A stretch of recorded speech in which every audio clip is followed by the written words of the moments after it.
In the ancient world of kings and gods, a world ruled by power and prophecy, there lived a man whose genius was both a gift and a curse. His name was Daedalus, a master inventor, and his creations were the stuff of legend statues that breathed, labyrinths that could trap the mind itself, and machines that whispered secrets to the wind. But brilliance often attracts jealousy. King Minos of Crete, fearing the power Daedalus wielded, imprisoned him and his young son, Icarus, high in a lonely tower. From their window, they saw only the endless sea, a vast, blue expanse that mocked them with its freedom. Day after day, Daedalus watched the seabirds circle their prison, and an audacious plan began to form in his mind. He gathered every feather he could find, left behind by their winged visitors. He collected wax from discarded candles and, with the patience of a man who had nothing left to lose, he began to build. He fashioned 2 magnificent pairs of wings, one for himself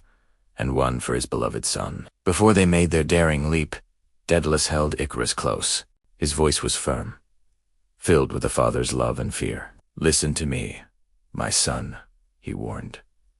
"Fly the middle path. Do not fly too low, or the damp sea mist will weigh down your wings and pull you into the waves. But do not fly too high, for the sun's fire will melt the wax, and you will fall. Stay close to me, follow my lead, and together we will find our freedom." Icarus, his eyes wide with a mixture of excitement and awe, nodded eagerly. The world was about to become his playground. With a deep breath and a leap of faith, father and son launched themselves into the air. For a breathtaking moment, they were no longer prisoners. They were gods, soaring above the cliffs, leaving the kingdom of Minos far below. The wind rushed beneath them, a symphony of liberation. The world looked so small, so conquerably. Icarus had never felt such a rush, such exhilarating power. The feeling was intoxicating, but freedom, especially for the young and ambitious, holds its own temptations. As they flew, Icarus looked up.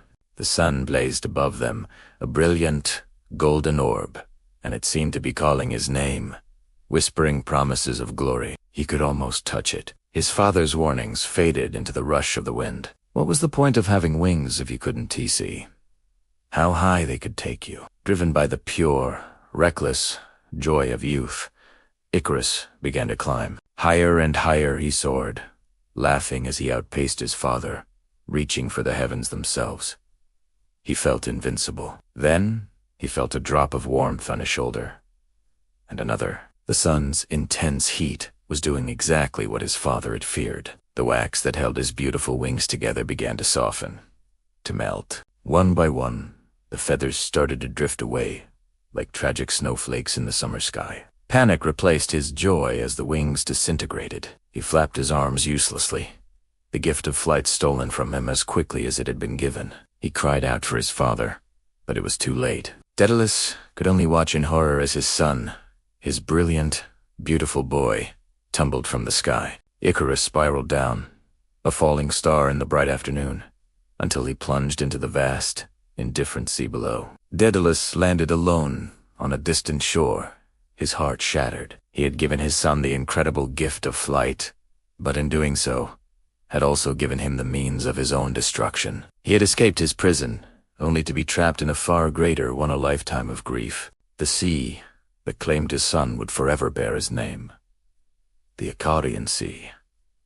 And so, the legend of Icarus echoes through the centuries, a timeless and tragic reminder whispered on the wind that ambition without wisdom is a dangerous thing, and that sometimes those who soar closest to the sun are the ones who fall the hardest. Thank you so much for joining me on this journey into myth and legend. If you enjoyed this story, please consider liking this video and subscribing for more tales from the ancient world. We'll see you next time.